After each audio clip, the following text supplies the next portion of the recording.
Hello everyone, welcome to iFashy. In this very short tutorial, we'll be teaching us how to make this beautiful puffed cap sleeve. It's very easy to make. You can make it in different lengths, but it is usually finer when it's shorter.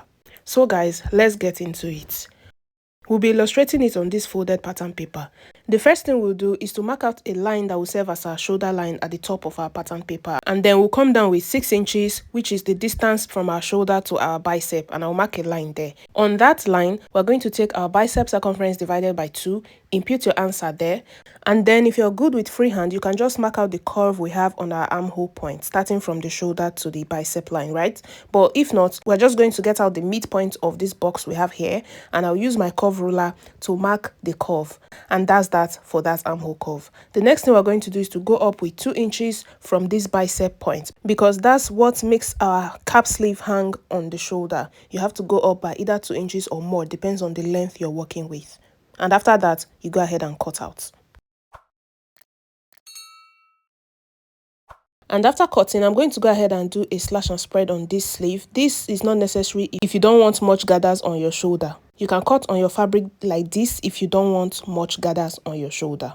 Now, after placing my pattern paper on my fabric, I'm going to go up with 2 inches on that shoulder point. This will give us that puff we have on the shoulder. Going up by 2 inches will make it puff very well. Now, I've gone ahead to cut out my main fabric and my lining. The next thing is to go ahead and stitch. To stitch this cap sleeve, you're going to place the lining on top of the main fabric and stitch only this down part first. After stitching, this is what you're going to have. You make a top stitch on the lining and notch this curve so that when you flip it over to the right side, it will lay very flat.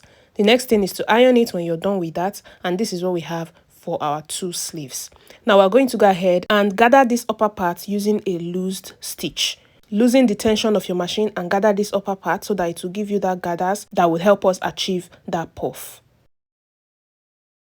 Now this is what we have after stitching. Our cap sleeve is ready. Like I mentioned before, you can go ahead and make it in shorter lengths. It can be made in different lengths. The next thing now is to add it to whatever you're adding it to, whether it's a top or a dress, and then our cap sleeve is ready. Thank you so much for watching, guys. The longer and slower version of this tutorial is up on iFashy YouTube channel. Remember to like and share this video, and also subscribe to iFashy YouTube channel for weekly tutorials, and I'll see you in our next one.